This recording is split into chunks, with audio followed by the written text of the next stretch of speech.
Oiê, aqui é a Ângela Tucker e eu estou de volta e eu não abandonei ninguém. Eu nem fui abandonada, mas é que eu não estava com vontade. Não estava. Estava chateada, sabe, incomodada, apareceram os outros perrengues na vida. E eu não fico fazendo esse negócio de vídeo aqui para ganhar seguidor. Por favor, as pessoas que estão me seguindo, e hoje eu resolvi fazer, porque hoje eu bati na porta dos 700 inscritos. Isto não é pouco. Ora, para uma veinha, para veinha do YouTube, que todo mundo trata aí, que chamam de mentirosa a defensora de estuprador. Não sei o que é pior, não é? Mas tem quem chama também de corajosa e faz uns elogios e eu gosto muito. Tanto é que eu fui convidada a participar de um congresso, do primeiro congresso online, um congresso composto de webinários, né? É um congresso sobre que vai discutir o novo homem, novas perspectivas. Eu vou, nova perspectiva de homem? Os homens têm que se repensar um pouquinho, porque esses movimentos nazi feministas e também o próprio movimento feminista, como queira ser qualificado, estão fazendo com que os homens tenham que se repensar. Não é? Modificaram muito. Na minha opinião, todos esses movimentos são orgânicos. Não existe movimento feminista, não existe movimento masculinista. Isso para mim tudo é orgânico, faz parte de um mundo que evolui, faz parte de uma sociedade que se educa melhor, que se repensa, que reflete e que vai chegando. E ainda, é claro, tem inúmeros buracos, né?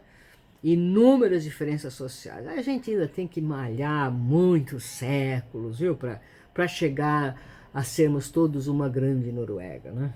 Ainda tem que malhar muito. Mas, de qualquer forma, eu não acho que foram conquistas feministas que fizeram dos países escandinavos o que eles são hoje, né? Com a igualdade total de direitos, respeito total às minorias, e mesmo assim ainda tem os seus perrengues, né? Imagina um país como o nosso, onde a educação básica é de péssima qualidade, as pessoas saem da escola sem saber ler, né? E você vai pensar lá em educação de moral, de respeito ao próximo? Ora, você vai lá querer que mulheres sejam todas elas absolutamente honestas e respeitosas, gratas a uma lei que as permite usar a própria palavra para condenar alguém? Você vai querer realmente que sejam todas elas absolutamente honestas, que nunca ninguém mentiu para aproveitar e falar, ele me estuprou. Nunca ninguém fez isso. Você acredita? Aliás, hoje o que me motivou a fazer essa live não, esse vídeo aqui hoje, foi o fato de um menino lá do Rio Grande do Sul ter sido libertado depois de um ano preso, por conta de uma falsa acusação de estupro. Começaram a investigar o caso, a polícia vai, essa mãe tá enchendo tanto saco, vamos investigar para ver como é que foi isso, e descobriram que a menina de 15 anos mentiu. E ele ficou um ano preso na cadeia. E isso é para resumir a história, né?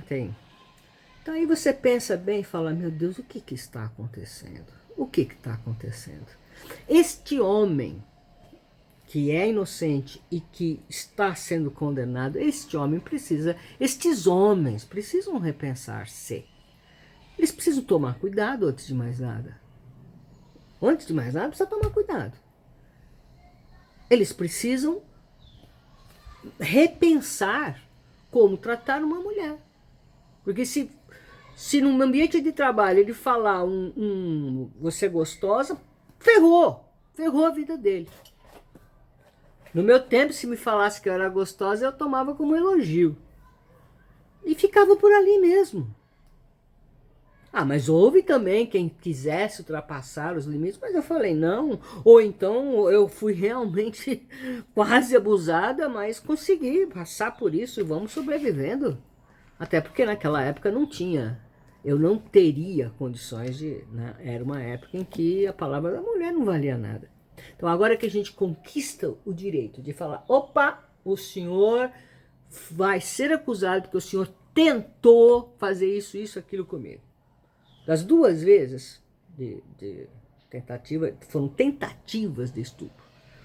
O cara broxou na hora H. Porque eu vi que era inevitável, relaxei. Que nem diz a outra ex-ministra lá. E aí o cara broxou.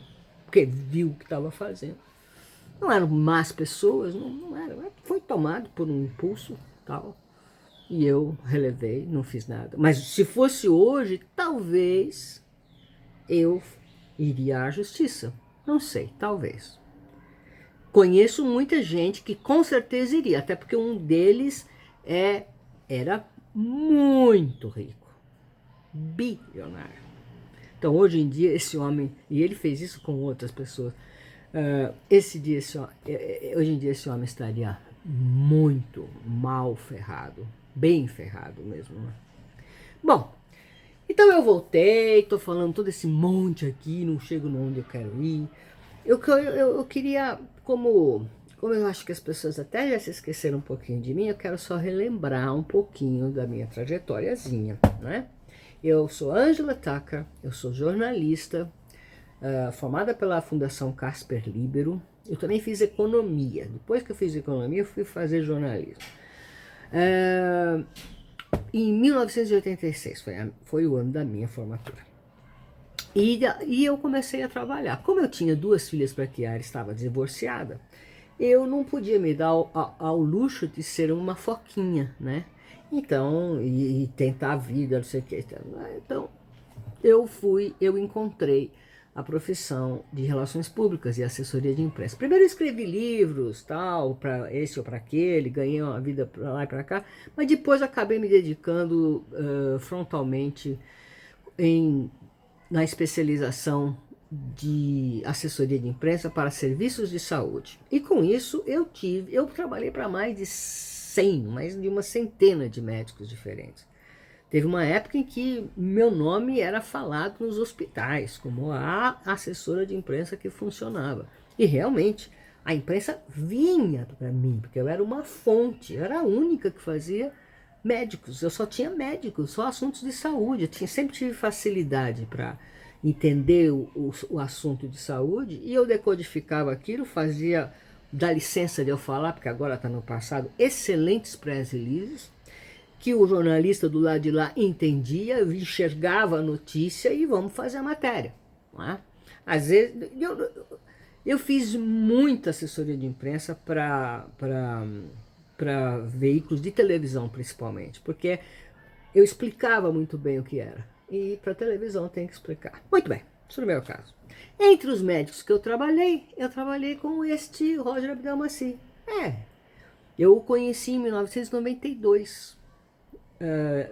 E aí as pessoas que querem falar de mim dizem que eu sou ainda assessora de imprensa dele há 20 anos. Que eu trabalhei 20 anos com ele, a defensora do estuprador. Pois é.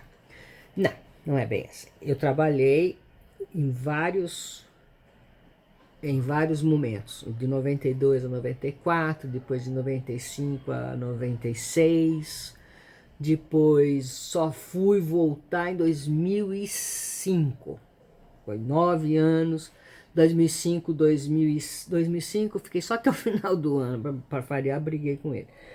Aí em 2006 eu voltei, e aí eu já era um pouco mais que assessora de imprensa, eu já era uma profissional de comunicação integrada, e comecei a focar mais em eventos, porque já para o Roger antes eu tinha feito eventos, mas aí eu fiz a festa dos 5.000 bebês, depois eu fiz a festa dos 30 anos de FIV, e por aí foi.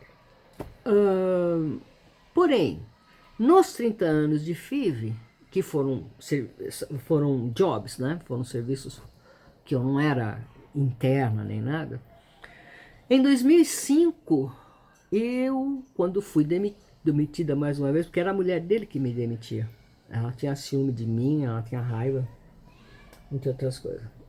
a minha relação com ele sempre foi mais ou menos de amizade, né? Mas em 2005 eu comecei a escrever um livro para ele. Ele me pagou com um carro. Eu falei, ó, vai lhe custar um carro 0 km. Esse aqui. Era um Citroën C3. Cinza, lindo, banco de couro. Eu fiz tudo. Ele pagou o carro e eu comecei a escrever um livro. Pagou assim, fez um leasing, né? Eu falei, se eu não entregar o livro, o senhor corta o leasing. Se eu entregar o livro, o senhor assina o documento em meu nome. Valeu? Valeu. Muito bem. Boa negociante eu também, né? E aí foi. E começamos a escrever. O livro durou uns 3 meses de entrevistas. O que aconteceu? A esposa dele teve uma recidiva violenta do câncer, pegou no fígado. E aí ele não queria mais fazer, não tinha mais paz para aquilo. E o Roger sempre se encheu muito. Fica de saco cheio fácil. Bom, tudo bem. Mas aí ele me chamou mais tarde para fazer o evento dos 5.000 bebês. Foi um sucesso, o Roberto Carlos foi lá. Nossa, foi uma beleza. O Roberto Carlos era amigo dele, né? Cantou meu amigo, meu irmão, camarada e tudo. Depois, no ano seguinte, eu voltei, ele me chamou, eu quero uma ideia para fazer um não sei o que, e eu tive a ideia de celebrar 30 anos de fertilização in vitro bem-sucedida. Uma comemoração que deve ser feita, não no dia que nasceu a Louise Brown, mas no dia em que ela foi concebida, que foi no dia 5 de novembro de 1977. Então, em 2007, 30 anos, vamos celebrar. Alright, ok. E isso começou mais ou menos em agosto, né? Eu fui atrás de Louise Brown, eu fui atrás de um monte de coisa, eu comecei a frequentar a clínica mais a miúde, porque eu precisava trabalhar de lá de dentro. E foi quando eu comecei a ver o bullying, o início do bullying. Um grupo que estava nas redes sociais, não bem nas redes sociais, em princípio foi no fórum da Cláudia Colucci. Cláudia Colucci tinha um blog, não sei se ainda tem, sobre mulheres que querem engravidar. Era um blog de tentantes. Tentantes é a moça que quer engravidar, que tenta engravidar e não consegue, ela vira uma tentante. A própria Cláudia Colucci era uma tentante na época, isso é notório.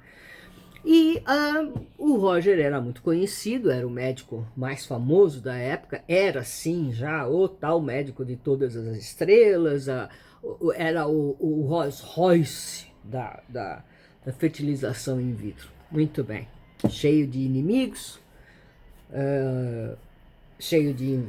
cercado de invejas de todos os lados, mas ali, com a sua arrogância soberba, né? Tamanho que dava para cortar com a faca, assim, né? Impertinente, uma pessoa de difícil trato, assim, no ambiente de trabalho. Mas socialmente era um cavalheiro, muito querido pelos amigos e ajudava e tudo mais. Bom, começaram os primeiros murmúrios, porque ele paquerou, porque ele falou tal coisa, porque ele tentou me beijar, coisas desse tipo que a própria Cláudia Colucci falou, olha gente, isto entra no campo de calúnia, ou vocês, da calúnia e difamação, ou vocês tomem jeito, né, para com isso, ou então vocês busquem provas do que estão falando, porque ela quis dizer, eu não vou permitir esse tipo de coisa no meu blog. Fair enough, justo, né? E aí migraram, não puderam mais falar na Cláudia Colucci. Eu tenho e-mails de 2007, de maio de 2007, dessas conversas aí. Esse grupo migrou para o Orkut. Já no Orkut, a coisa já foi mais violenta. Quem começou essas conversas foi a tal da Iris Saga, cuja identidade foi revelada na sentença do Roger. O nome dela é Cláudia, não vou dizer o sobrenome. E o marido é Carlos, também não vou dizer os sobrenomes, por sinal são sobrenomes diferentes. Eles tentaram fazer um bebê lá com o Roger, desistiram na segunda tentativa, dizendo que houve que o Roger tentou abusá-la, né? O Roger disse que não foi isso, que foi uma coisa consensual. E aí, é claro, ele tem o direito de falar o que ele quer e ela também de falar o que ela bem entende. Mas, de qualquer forma, ela preferiu jogar de outra forma. Ela foi lá e começou um bullying no Orkut e, ao mesmo tempo, foram para Globo. No começo de 2008 foram para a Globo. Até lá, em novembro de 2007, quando estava às vésperas da grande festa de celebração dos 30 anos, o Roger recebeu, ele e um monte de gente, eu inclusive, um e-mail do tal do Raul Santos, que muito provavelmente é o marido da tal da Cláudia, falando que ia acabar com ele. Contando todos os passos, xingando assim daqui até ali, o cara revoltadíssimo, porque minha mulher ficou em depressão por não sei quanto tempo, porque você vai pagar, eu sou tão rico quanto você, eu sou tão poderoso quanto você, e você é um velho asqueroso, velho... Só não chamou de lindo, o resto ele chamou. E falou, eu não vou acabar com você com processinhos na justiça, eu vou acabar com você de outra forma. E de fato, a gente pode perceber que esse foi o primeiro de vários outros e-mails, que ali havia um plano de marketing digital muito bem elaborado. Quer dizer, ou essa pessoa era um craque em marketing digital, que na época mal se falava em marketing digital, nem passava pela cabeça de usar blogs e espalhar coisas nas internets. Foi um plano muito bem pensado para a época. Hoje é carne de vaca, qualquer um pode fazer uma coisa dessa. Se bem que hoje já tem a vigilância da fake news, né? O pessoal tá atento para a história de fake news. Ó, já tá com 16 minutos, quero nem saber, eu vou falando, tá bom? Pronto, já falei.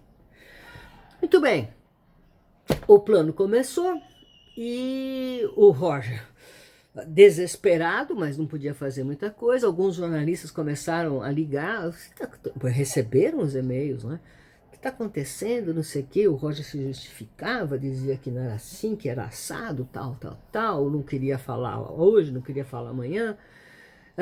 A coisa começou a incomodar, até que em junho de 2008, a Globo, por meio da jornalista Ivandra Previdi, que escreveu uma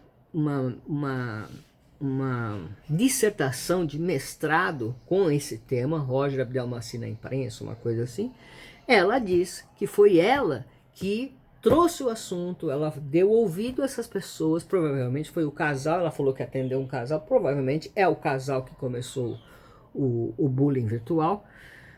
Porque aí a coisa ficou feia.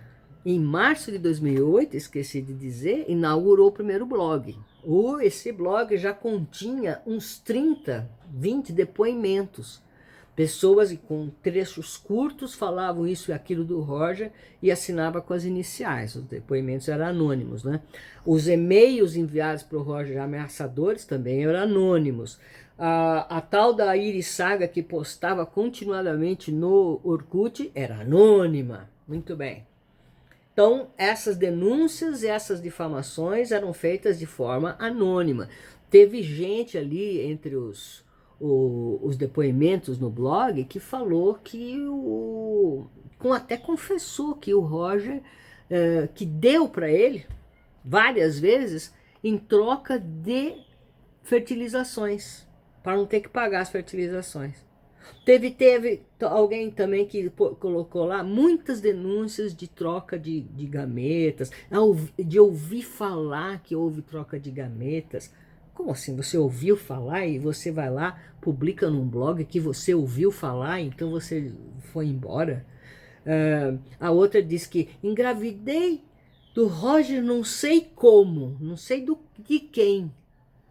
Porque ela diz, essa senhora, inclusive a Evandra Previdi usa esse depoimento como epígrafe, né, do capítulo número 6 dos crimes biológicos, os famosos crimes biológicos do Roger Abdelmaci Mengele. Que ela, depois que ela engravidou no Roger, depois que o casal engravidou, aí eles foram verificar. e descobriram que o marido dela era zoospermico. Hã? Kuma? Quer dizer que antes, nem Roger, porque ela fala que ela tinha tido 3 diagnósticos antes de ir ao Roger, nunca ninguém fez um espermograma. Seu marido nunca fez espermograma. Porque quando é azoospermico, faz o espermograma, mede lá 1 ml de esperma, vê lá no computador, lá no microscópio eletrônico ou não, sei lá, e não tem ninguém nadando ali. Ops, não tem. Então, azoospermico. É o primeiro diagnóstico que faz. Aí faz diagnósticos, exames mais profundos. Tem quem fala do Roger, esse eu não posso perder, né? Uma fulana aí, que era outro dia, que num evento não aconteceu, ela diz que o Roger diagnosticou a azoospermia do marido dela com um exame de sangue. Tá aí na internet para quem quiser ouvir. Eu vou pôr aí uma hora ou outra, eu vou colocar. Ela falando. Não só isso, o exame de sangue ele diagnosticou que ela tinha as trompas entupidas e que o marido era azoospermico. Bom, coisas desse tipo apareceram nesse blog. E daí, quando chegou em junho, a Globo mesmo denunciou para o GAECO. Porque a Globo achou a tal da secretária que diz que ele beijou, né? Que ele tentou beijá-la, que ela saiu correndo, E essa fazia menos de 6 meses, né, que havia sido atacada. Parece que tem um negócio da prescrição de 6 meses para fazer a denúncia, não entendo bem. E ela fez a denúncia e aí começaram, aí o Ministério Público, isso em junho de 2008, o GAECO, grupo de promotores que vão atrás de quadrilhas, uma equipe de investigadores daqueles danados, né? Era o GAECO que tinha a causa na mão. E a Globo tinha já 3 ou 4 casais para dar depoimento, ou mulheres para dar depoimento. Só que não deram. Aí quando essa coisa foi fermentando e chegou lá na frente, a Veja São Paulo. A Veja não, desculpa. A Veja também tinha. Ele tinha dado entrevista em setembro de 2008 para a Veja e para a Folha de São Paulo. A Globo nunca procurou ele para que ele se justificasse, falasse alguma coisa. Mas a Veja e a Folha procuraram. E, inclusive, ele falou um monte. Imagina como é que eu ia fazer isso. Imagina como é que eu ia fazer aquilo. Papapá. Mas, de qualquer forma, a Folha, no dia 9 de janeiro de 2009, deflagrou. O vulcão explodiu. Pum! No dia 9. No dia dali, uma semana, já eram mais de 30 mulheres dizendo que... Dali mais um pouquinho, no dia 17, no final de semana do dia 17 de janeiro, apareceu a primeira denúncia mostrando a cara. Porque até então ninguém mostrava a cara, né? As denunciantes. Aí veio também a primeira, e na revista Isto É também veio a primeira que mostrar a cara. Uma pessoa de Sorocaba mostrou a cara, falou um monte, coisa e tal, coisa e tal. Eu acho bastante interessante que esta pessoa de Sorocaba, ela foi candidata a vereadora e deputada nos anos 2004, 2006, 2008. Em 2009 ela faz a denúncia contra o Roger. Opa, apareceu em toda a imprensa. No Ratinho, na Globo, no aquele, em todo lugar. Até hoje aparece. Com o discurso, eu fui vítima, ele fez isso, ele fez aquilo. Já se desdisse na história, que ela já contou. A história que ela contou em 2009 já não é a mesma que ela contou há pouco tempo no Domingo Espetacular. E engraçado, né? Por que ela não se candidatou em 2010? Não pôde. Não pôde porque sofreu, foi vítima, ela é sempre vítima, coitada, de uma operação da Polícia Federal. Ela foi presa. Então, sujou o nome, não dava mais para ser candidata. A fama dela lá naquela cidade é assim é tão grande, tão consistente, que dá também para cortar na faca, assim. Mas muito bem. Aí o escândalo degringolou, e quando chegou em agosto de 2009, esse homem foi preso pela primeira vez e começou a luta, né? Eu escrevi um livro sobre esta saga. Este livro aqui, ó, Tudo por um Monstro, o outro lado do caso Roger Abdelmaci. Este livro mostra a gênese da história, um pouco da vida dele, da personalidade dele também, que eu considero muito interessante. Esse foi o motivo de eu... Depois eu vivi em Londres quase 9 anos. Quando eu voltei, eu fui visitá-lo, ele estava em casa, em prisão domiciliar. Fui visitá-lo com outros 2 amigos jornalistas e aí que me veio, doutor, vamos fazer aquele livro. Tá bom, você faz. Aí ele me deu o livro que ele tinha escrito na cadeia, com o auxílio... Onde está o livro, hein? Ah, tá por aí. É um caderno onde ele fala das memórias dele. É bem interessante. Chato de ler, porque não tem muita literatura naquilo lá, não. Mas foi uma boa fonte de informações. Então eu usei aquilo. E com ele mesmo não deu para falar muito, porque ele nunca estava disposto. Mas obtive muitas informações para lá e para cá. Comecei a frequentar a imprensa, ouvir as entrevistas que todas essas mulheres deram. E comecei a ver que as coisas... Espera um pouquinho. Esta mulher falou uma coisa neste jornal, falou outra bastante diferente naquela TV, falou outra ainda mais diferente naquela entrevista que deu no YouTube, não sei aonde. A outra, você vai lá ver que os documentos que ela diz, com todas as letras que foram... Pera lá, esses documentos não são assim como ela está falando?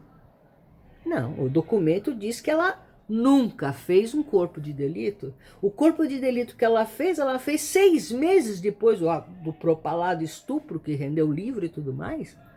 Então eu comecei a perceber... Espera um pouquinho. Tem pelo menos umas 20, 21 mulheres aí que, dessas hipóteses, mentiram, simplesmente mentiram, para conseguir algum ganho, né? Algum ganho. Se contradisseram, quer dizer, contou uma coisa aqui e outra ali. Ali contou outra.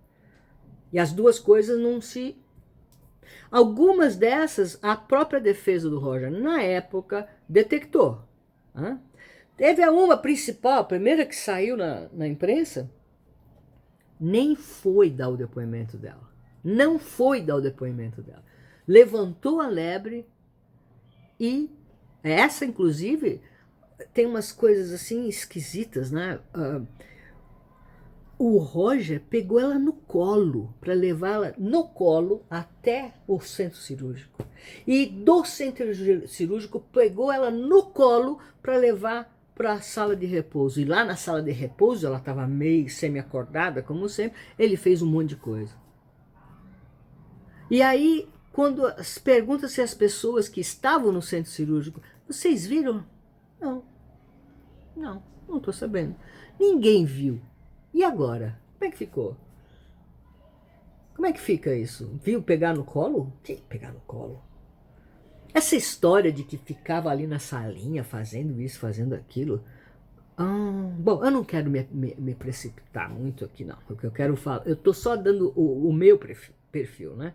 Então eu comecei a ver, havia contradições, havia mentiras, havia nitidamente uma vontade de falar alguma coisa, mas não tinha o que falar, mas a pressão para falar, sabe?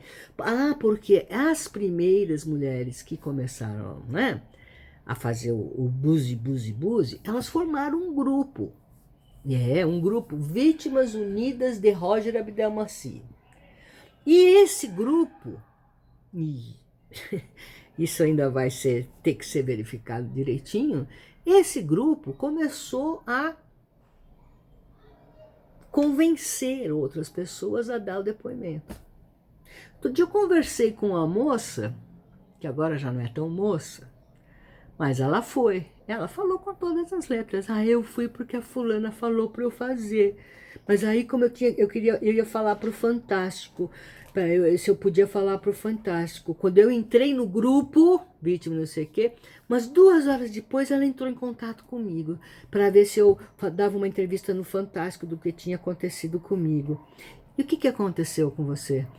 Ah, ah, ah, sei. Meus embriões, né? Que eu queria.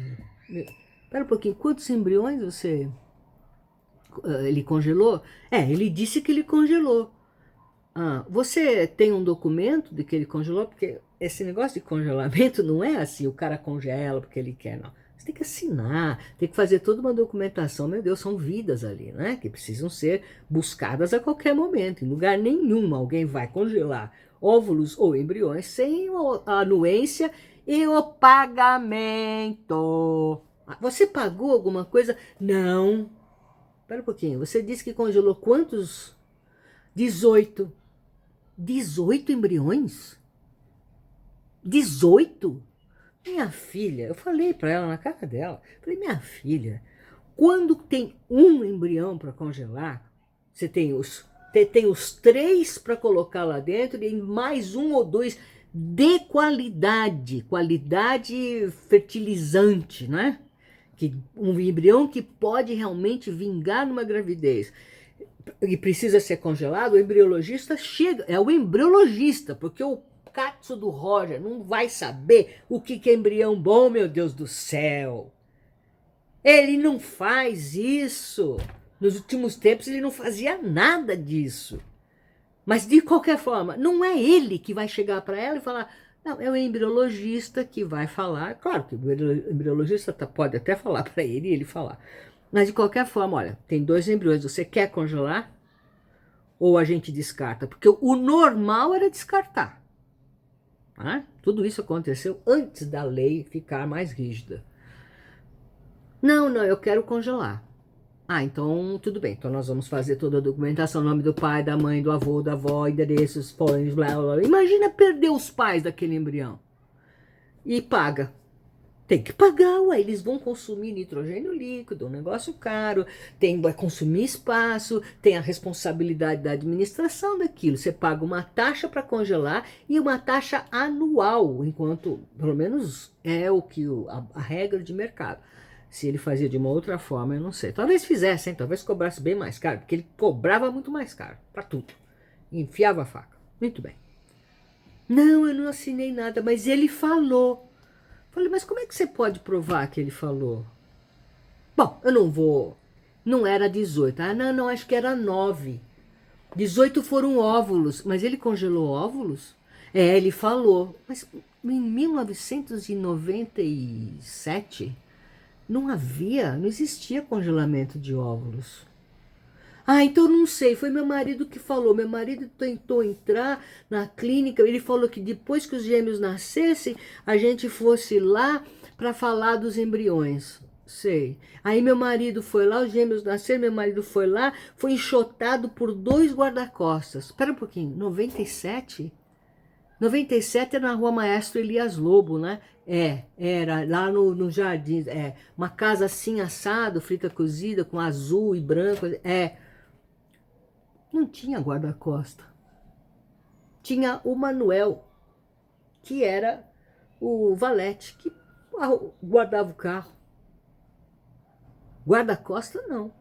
E o guarda-costa, como ela quer, né, ficava lá na frente. A clínica, o portão era distante. Você acha que o guarda-costa ia impedir alguém de entrar na clínica?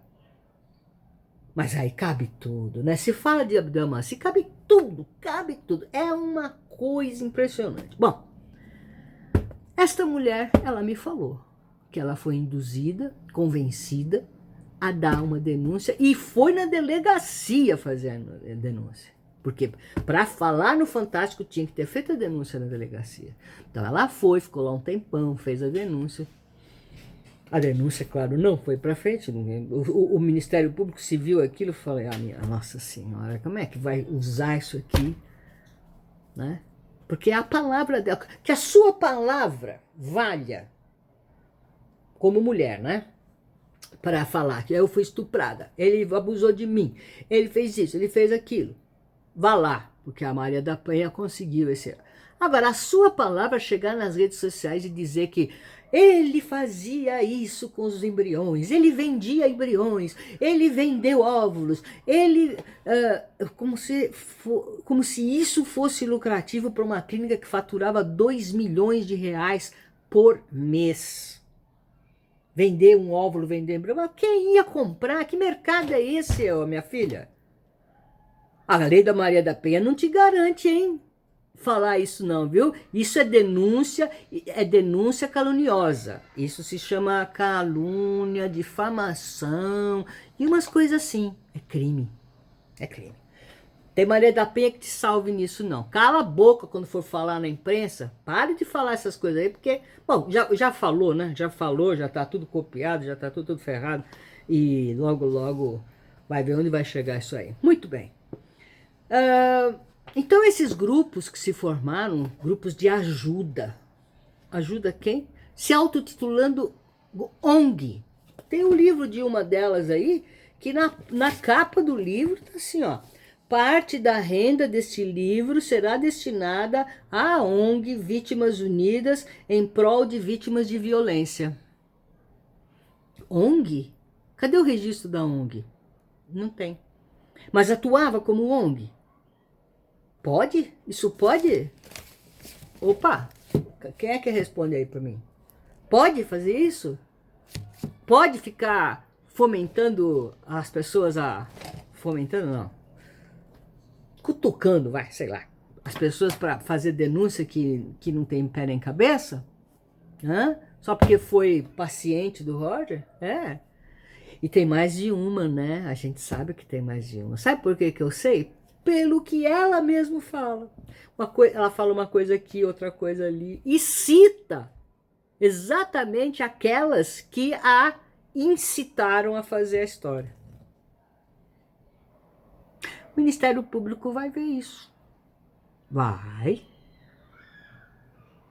ver isso. Pode ter certeza. Vai ter que ver isso. Porque isso é feio de fazer. Isso é muito feio de fazer. E são essas mesmas pessoas que depois vão dar entrevistas aí, dão entrevistas para a imprensa de sempre, né? Porque esse livro aqui fala da gênese do escândalo, do pós-escândalo, né? E mostra que houve um conluio de vítimas, aspas, são as aspas aqui, vítimas e como é que fala? E imprensa, alguns jornalistas, que eu chamo jornalistazinhos, que quiseram galgar alguns degraus de fama. Essas vítimas também ficaram famosas, gente. Opa! A bicha ficou famosa, deu entrevista para todo quanto é lado. Se apresenta assim: olá, meu nome é tal, eu sou vítima de Roger Abdelmaci. Assim que se apresentam. Só que o discursinho delas está caindo. E eu fiz esse replay de toda essa história e do livro e coisa e tal, para situar essas pessoas outra vez. Essas são as que eu conheço que prejudicaram, porque uma coisa é você cometeu um crime, você paga pelo seu crime, não tem dúvida. Tentou beijar, foi besta com essa aqui, tentou agarrar, tem que cometer o crime. Agora, aqui tem relatos de